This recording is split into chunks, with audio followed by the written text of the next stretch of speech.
അപ്പം ഞാൻ ഇന്നൊരു സ്പെഷ്യൽ പുട്ടാണ് കേട്ടോ. പുട്ടുണ്ടാക്കാനായിട്ട് പൊടി നനച്ചിട്ടില്ല. ഇതെന്താണെന്ന് മനസ്സിലായത് നല്ല യെല്ലോയിഷാണ്, പക്ഷേ എനിക്ക് വീഡിയോയിൽ അത്ര ഷെയ്ഡ് കാണിക്കുന്നില്ല.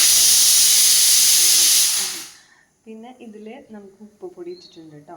ഉപ്പുപൊടി ഇട്ട് ജസ്റ്റ് ഞാൻ അവിടെ വെള്ളം വെച്ചിട്ടുണ്ട്. അപ്പോൾ ആവശ്യത്തിന് നമുക്ക് വെള്ളം വെച്ചിട്ടൊന്ന് പൊടി ഒന്ന് നനച്ചെടുക്കാം കേട്ടോ. പുട്ടിന് എങ്ങനെയാണോ നനയ്ക്കുന്നത് എനിക്കറിയില്ല, ഞാൻ ആദ്യമായിട്ടാണ് കോൺപുട്ട് നനയ്ക്കണത്. അപ്പോൾ അറിയില്ല, നമുക്ക് നോക്കി നോക്കാം നന്നാവോ, ടേസ്റ്റ് ഉണ്ടാവോ എന്താണെന്നൊന്നും എനിക്കൊരു പിടുത്തമൊന്നുമില്ല. പക്ഷെ നമുക്ക് നോക്കാം, ജസ്റ്റ് ട്രൈ ചെയ്ത് നോക്കാം. വേണമെങ്കിൽ കുറച്ച് അരിപ്പൊടി മിക്സ് ചെയ്യാം. ഇതുണ്ടാക്കി നോക്കാം. എന്താണെങ്കിലും ഇതിൻ്റെ റിസൾട്ട് ഞാൻ എന്തായാലും കാണിക്കാം കേട്ടോ. പൊടിയിൽ കുറച്ച് വെള്ളം കുറവാണ്, എന്തായാലും നോക്കട്ടെ. നന്നായി വെച്ചെങ്കിൽ പക്ഷെ നല്ല വൈറ്റമിൻസും കാര്യങ്ങളൊക്കെ ഉള്ളതാണ് ഈ പൊടി.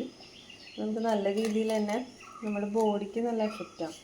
പിന്നെ നമുക്ക് ആവിയിൽ വേവിക്കുന്ന എന്ത് ഫുഡ് ഐറ്റംസും നമ്മുടെ ബോഡിക്ക് ഭയങ്കര നല്ലതാണ് കേട്ടോ. കുറേ ഈ ഓയിലൊക്കെ ഉള്ളത് യൂസ് ചെയ്യണേക്കാളും വളരെ നല്ലതാണ്. നമുക്കിതിൻ്റെ കൂടെ എന്ത് വേണമെങ്കിലും പഴമൊക്കെ ഉണ്ടെങ്കിൽ നല്ലതായിരിക്കും. ചിലർക്ക് കറി തന്നെ ഇഷ്ടമുണ്ടായിരിക്കും. ഇപ്പോൾ കറി കഴിക്കുക, അല്ലെങ്കിൽ പപ്പടം കഴിക്കാം കേട്ടോ. പപ്പടം നല്ല കോമ്പിനേഷനാണ്, പുട്ടും പപ്പടം നല്ല കോമ്പിനേഷനാണ്. ഞങ്ങളിവിടെ കടലക്കറി, ചെറുപയർ കറി അങ്ങനെയൊക്കെ